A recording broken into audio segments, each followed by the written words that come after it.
le langage, les mots. Souvent en politique, comme ailleurs, les mots peuvent être des armes.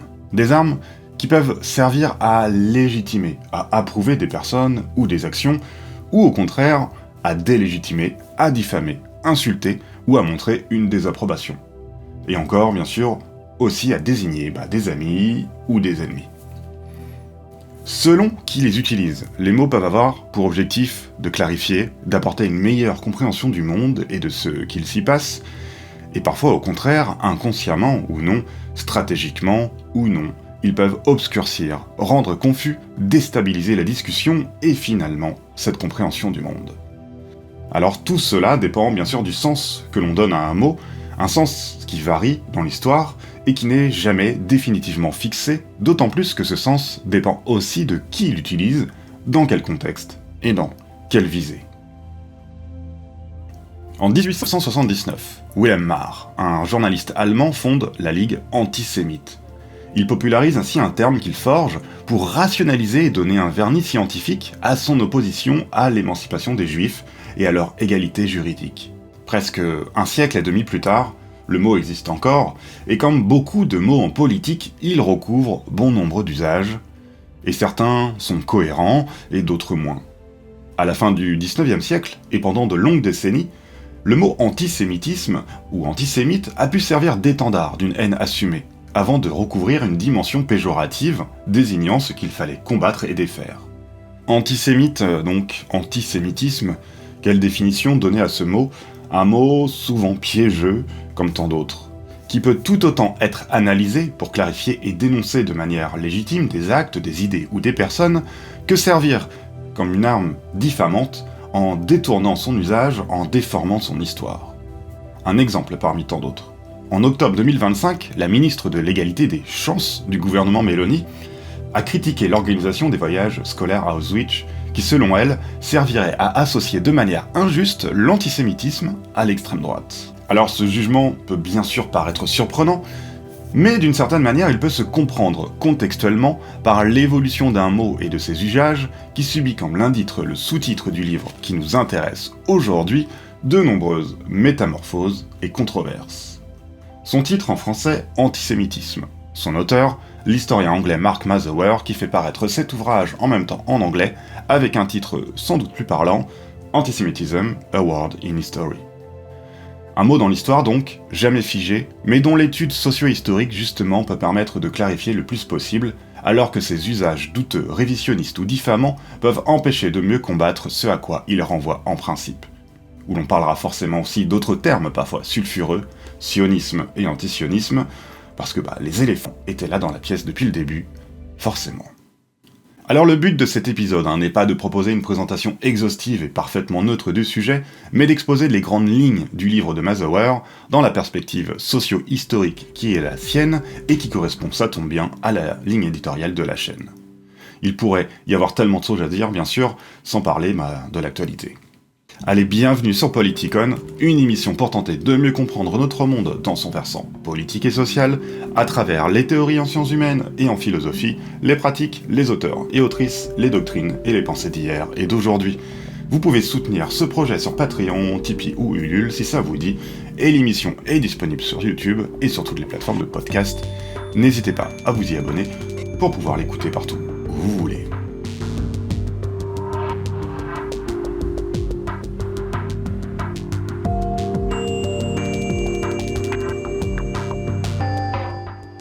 Alors l'introduction de l'ouvrage met les pieds dans le plat, si l'on peut dire.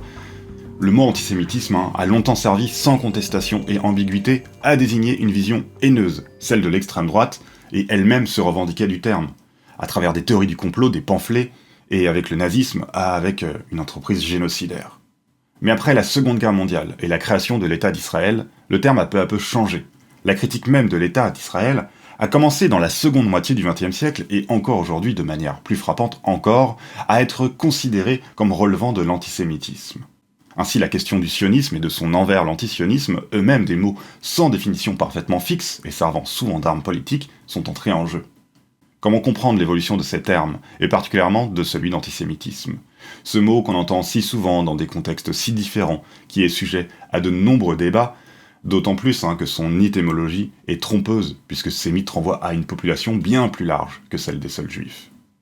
Mais le mot étant tel qu'il est, au départ d'ailleurs pour désigner une théorie raciale parfaitement assumée, et son usage antiraciste ayant été par la suite utilisé, c'est bien celui qu'on utilise encore aujourd'hui. Quant à anti-judaïsme, le terme ne renverrait ainsi qu'à la religion, alors que l'antisémitisme référerait à la population juive et à sa culture. Pour ne pas parler d'ethnie, un autre terme bien piégeux, celui-là, sur lequel il faudrait qu'on revienne un jour aussi sur la chaîne. En 1981, note Mazauer, un chercheur de la revue Modern Judaism expliquait qu'on pouvait analyser la question de l'antisémitisme sans faire référence à Israël. Les choses ont bien changé depuis, et d'autant plus avec la tentative de définition approuvée par l'Alliance internationale pour la mémoire de l'Holocauste, ou IHRA, qui a été adoptée par de nombreux pays depuis plusieurs années. Elle permet d'asseoir l'idée que la critique d'Israël peut être antisémite, et que l'antisionisme est donc une forme d'antisémitisme. On y reviendra par la suite bien sûr. Pour résumer son approche et sa problématisation, Mazauer écrit dans l'introduction de son livre, je cite, « Quiconque prend l'antisémitisme au sérieux en tant que problème persistant ne peut donc être consterné par la confusion qui règne autour du terme, sans parler des utilisations abusives qui menacent de le vider de son sens. Non seulement ces abus desservent les véritables victimes de l'antisémitisme, mais en contribuant à réprimer toute dissidence politique face aux actions d'Israël dans les territoires occupés, ils servent également de couverture à l'injustice persistante et à la violence systémique contre les Palestiniens. » Alors comment comprendre les confusions actuelles ? Comment l'histoire des mots et de ses usages ont-ils permis d'en arriver là ? D'un point de vue méthodologique, les mots doivent donc être analysés dans des contextes socio-historiques pour mieux comprendre comment ils ont pu signifier des choses différentes selon les époques. Ce qui peut éviter de succomber à l'erreur que George Orwell pointait déjà dans l'ouvrage Politics and the English Language et que Mazauer cite lui-même, « Le pire qu'on puisse faire avec les mots, c'est de céder à leur pouvoir. » Alors l'analyse du livre de Mazauer se déploie en deux temps. Dans la première partie de l'ouvrage, Mazauer étudie l'évolution de l'antisémitisme jusqu'à la guerre froide, en passant par la Seconde Guerre mondiale et la création de l'État d'Israël. Dans une seconde partie, il montre comment sont apparues de nouvelles manières de concevoir l'antisémitisme dans un contexte de critique contre Israël. On va suivre ici l'ordre du livre. Un livre qui montre qu'au fond, la manière d'interpréter l'antisémitisme dépend d'une méthode de compréhension. Et c'est peut-être tout ce qu'il faudra retenir ici. Soit on utilise une méthodologie contextuelle, historique, sociale, géographique, soit on verse dans une perspective essentialiste fixiste qui sert les nationalismes, quels qu'ils soient d'ailleurs, en instrumentalisant l'histoire.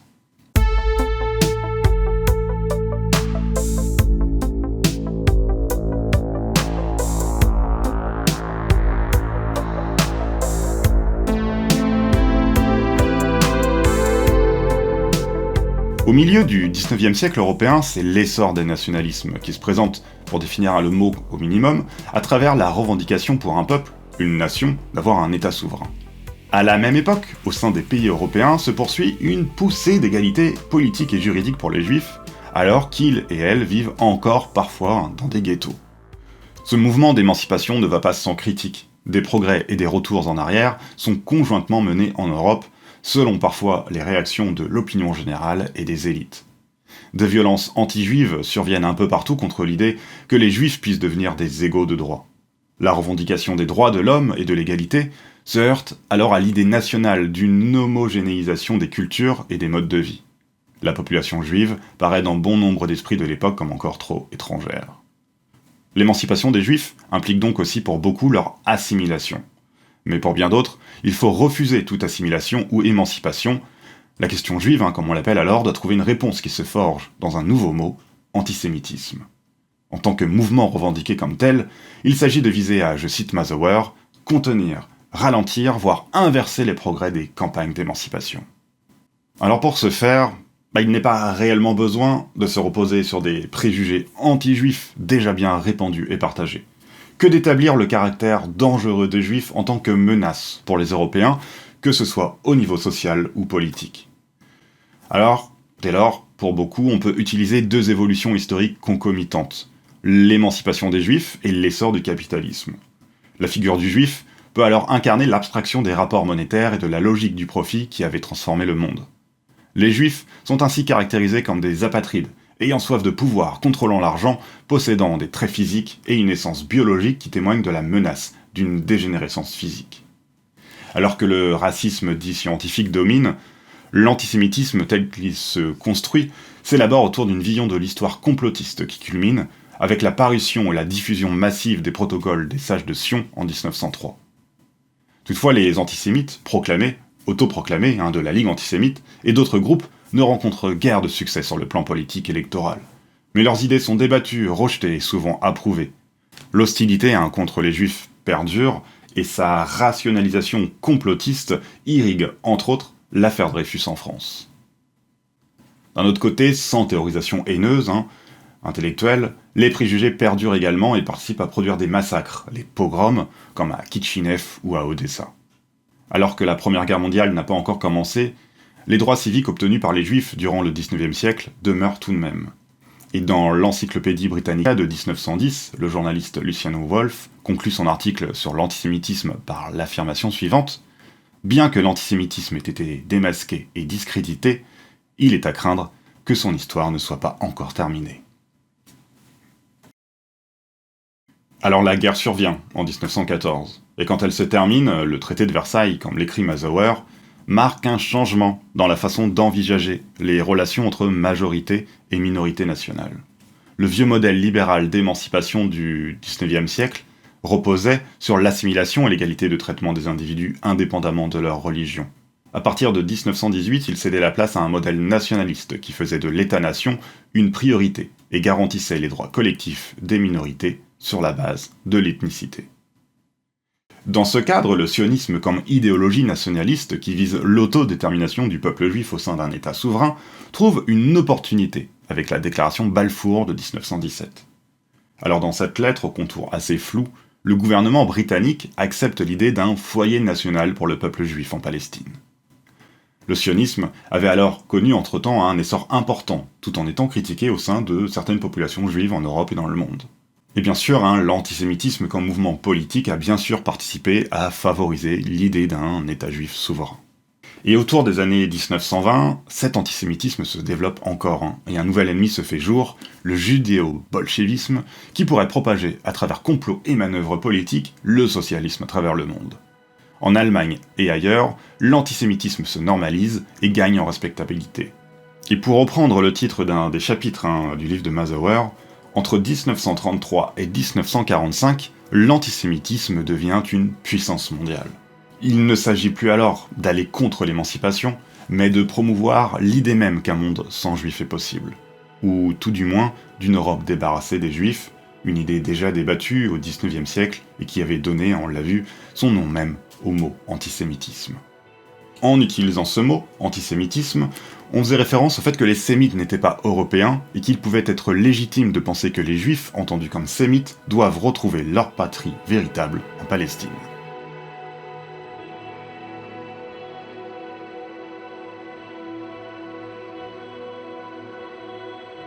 En 1944, le juriste Raphaël Lemkin forge le mot génocide pour caractériser la politique d'extermination menée par les nazis. Celle-ci mena à l'assassinat de près de 6 millions de juifs, soit plus de la moitié de la population juive européenne de l'époque.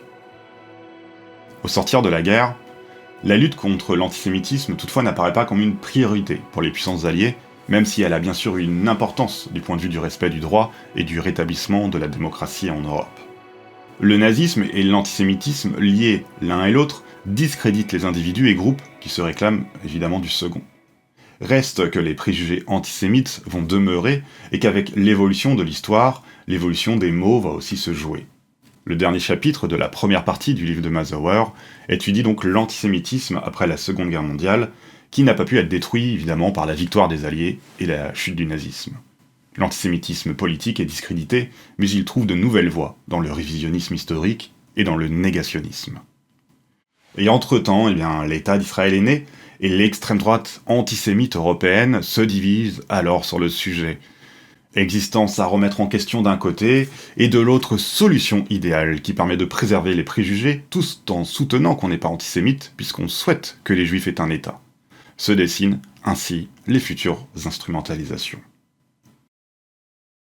Et en URSS, Staline met en œuvre une politique antisémite sous couvert de lutte contre le sionisme et le cosmopolitisme, en accusant les juifs d'allégeance étrangère, car derrière le sionisme pourrait se cacher pour le stalinisme l'impérialisme américain. C'est donc sous Staline que l'usage du mot sioniste, comme désignation détournée et péjorative pour désigner les juifs, se généralise et se systématise, après de premières occurrences, comme le note Mazauer, avec cette connotation dans les années 1920. L'antisémitisme prend donc de nouvelles formes, dans le contexte de l'autoritarisme stalinien, puis dans un contexte de guerre froide, pendant laquelle les juifs et les sionistes sont pensés comme nécessairement inféodés à l'impérialisme américain. Si l'antisémitisme évolue de même que le sionisme après la création d'Israël, et donc l'antisionisme également, de nouvelles interprétations et connotations de ces termes apparaissent encore après les années 1950. Et c'est ce que l'on va voir avec la deuxième partie du livre de Mazauer, et l'idée va donc être de comprendre en quoi les termes utilisés reflètent ou non une réalité avérée et une cohérence dans l'usage même des mots et des concepts.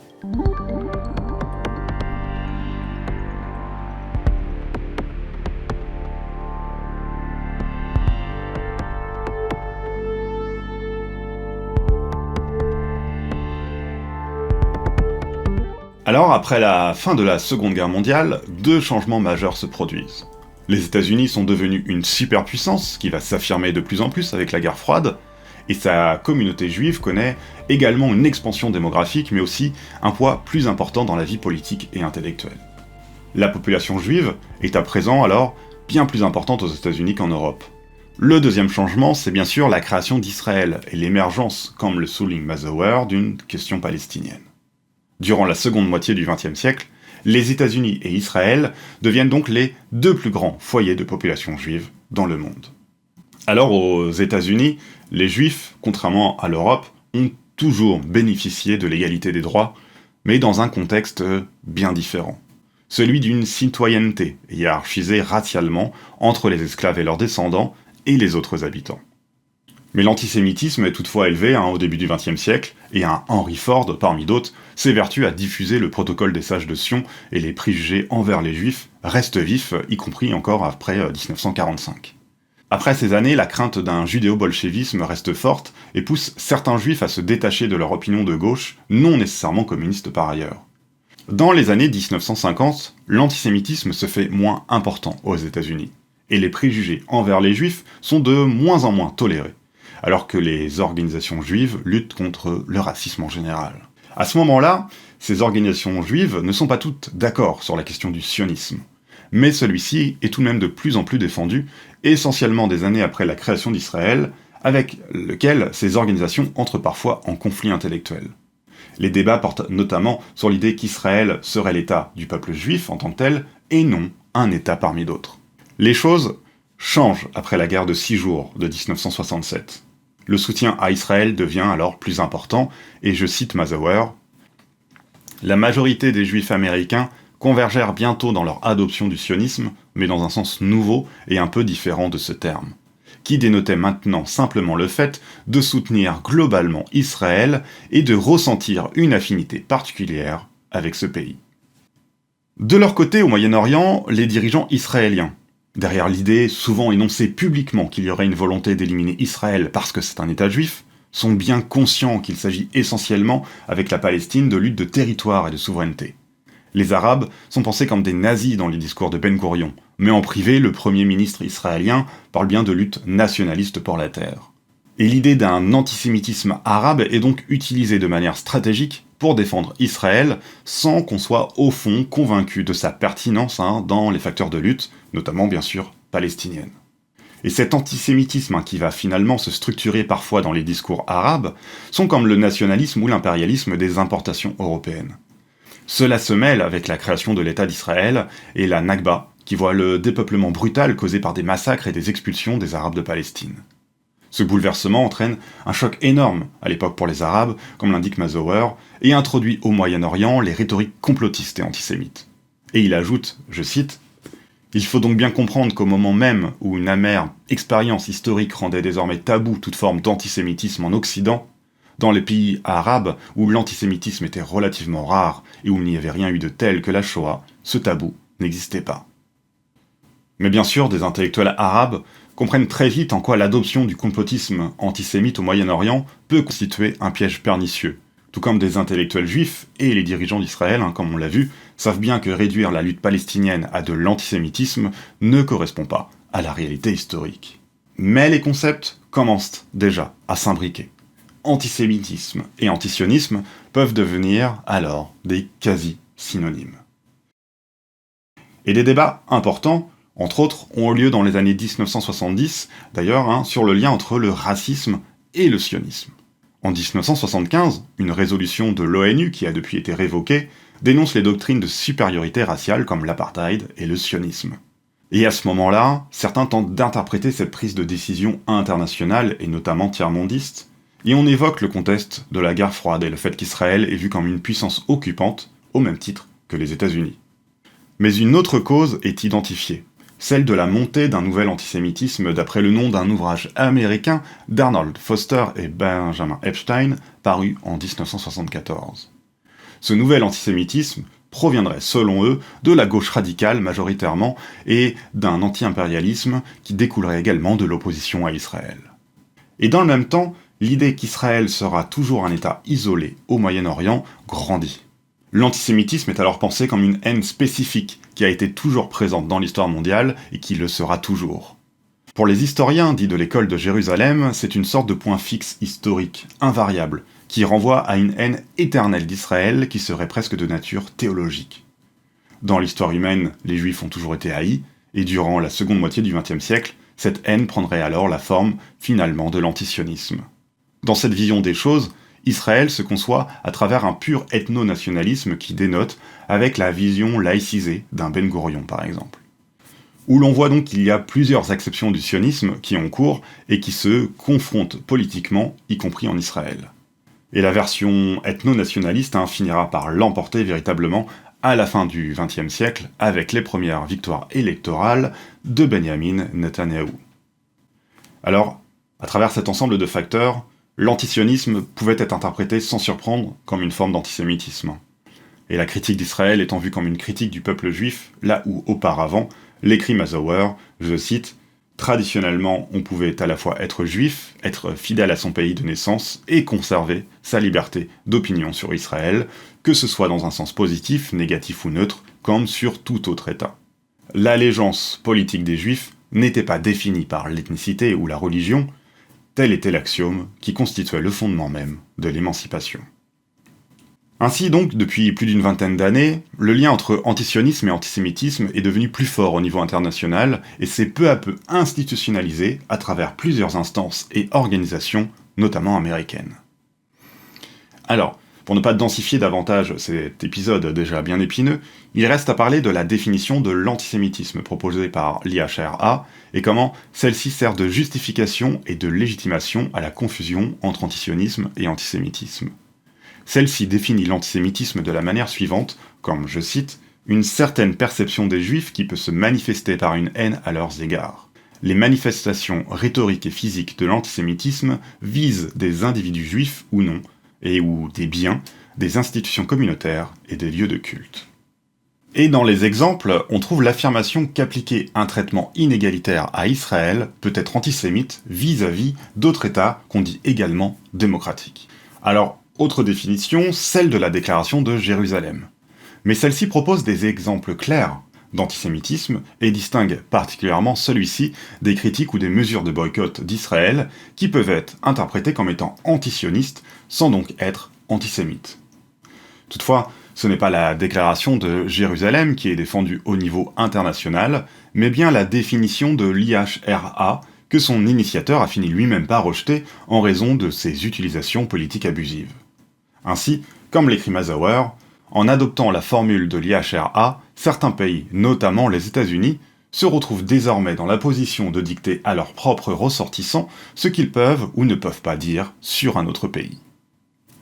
Et comme il le note, cette instrumentalisation de l'antisémitisme peut servir à d'autres nationalismes, comme celui hindou de Narendra Modi en Inde, qui pourrait vouloir ainsi réduire la portée des critiques envers leur bord politique. Il s'agit donc, plus largement, au-delà de la clarté conceptuelle et de la cohérence, d'une question de liberté d'expression, notamment dans les universités. Que ce soit aux États-Unis, en Allemagne ou même en France, comme on l'a vu récemment, sans parler de la délégitimation systématique des luttes d'émancipation et d'autodétermination des Palestiniens, ou encore inversement de la légitimation des extrêmes droites à se prémunir de toute accusation d'antisémitisme en défendant Israël, surtout quand cet État lui-même s'affirme comme véritablement ethno-nationaliste. Encore une fois, il y aurait bien des choses à ajouter, je n'ai pas pu parler de tous les aspects de l'étude de Mazauer sur le sujet.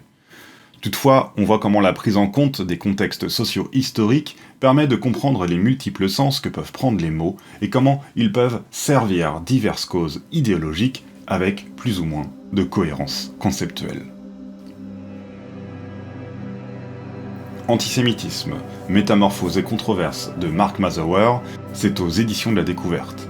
La bibliographie commentée que l'auteur fournit est d'ailleurs super utile pour creuser encore davantage. Alors le titre de cet épisode est inspiré par l'ouvrage de Francis Dupuy-Derry sur la démocratie, intitulé Démocratie, histoire d'un mot. La lecture du livre de Mazauer m'a fait penser à l'approche de cet ouvrage qui vient de reparaître en poche, et ça tombe bien, on en parlera la prochaine fois.